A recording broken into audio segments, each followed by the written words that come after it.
Alors, nous avons pris un retard dans quelques secteurs, notamment l'e-gov, l'e-government, mais nous avons aussi vu quelques très belles réalisations et de très belles avancées qui se sont accélérées, surtout durant cette crise sanitaire de Covid-19, qui a imposé une certaine accélération de divers chantiers techniques et réglementaires aussi. Je crains que ces chantiers en cours seront ralentis par les élections de 2021, mais j'espère que d'ici là, nous allons continuer à avoir des déploiements de nouvelles plateformes et que nous allons faire durer cette petite lancée que le secteur a pris durant cette crise. À mon sens, plusieurs administrations marocaines sont exemplaires en termes de conduite de changement et de l'adoption de nouveaux mindsets agiles.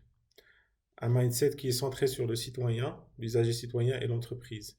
Ceci dit, des obstacles ou des challenges persistent devant ces donneurs d'ordre publics, à savoir la réglementation des marchés, à mon sens, n'est pas bien adaptée au projet informatique. Donc, je pense que l'option du partenariat public-privé reste la meilleure solution, le meilleur chemin à prendre. Ceci dit, la réglementation doit évoluer dans ce sens. Deuxième obstacle, c'est la question du cloud. Nous continuons à avoir des faux débats sur la souveraineté, alors qu'un serveur connecté à Internet n'est plus exactement souverain. Quelques administrations persistent à développer des logiciels ou des solutions en interne et évitent d'externaliser les préoccupations, alors que la tendance mondiale aujourd'hui est de se fier sur les partenaires experts sur leur domaine et aussi essayer de booster ou d'encourager l'écosystème. Aussi, il y a la problématique de pouvoir monter des dynamiques collectives et les faire durer et instaurer une culture d'interopérabilité, de partage de data, interopérabilité interministérielle des données pour mieux servir l'usager citoyen ou entreprise.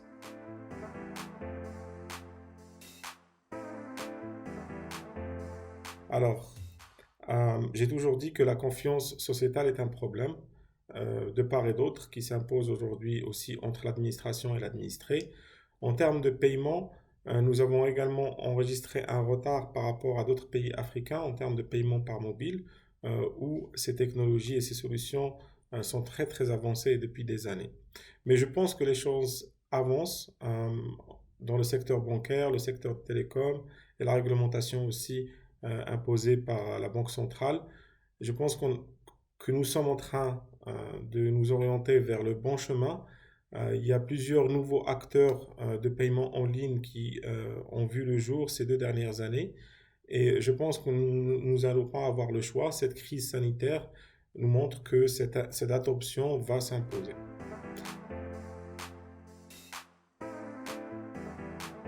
Aujourd'hui, nous portons le projet Wraki.ma qui est en phase pilote à l'arrondissement de la Cité de l'Air de Casablanca Finance City pour offrir les services de légalisation de signature et de certification de copies conformes à distance.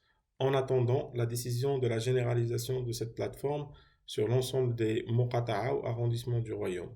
Sur les mêmes plateformes, bien sûr, nous travaillons avec 5 autres ministères et administrations pour offrir leurs services à distance et nous allons commencer à déployer au fur et à mesure ces services selon leur disponibilité. Déjà la phase pilote de Wraki.ma sur CFC, nous avons effectué plus de 1600 transactions en ligne en termes de légalisation et de copie conforme et aujourd'hui nous avons plus de 4000 personnes et entreprises inscrites, dont 1000 sont actives sur la plateforme et nous aident à la tester pour la préparer pour la généralisation.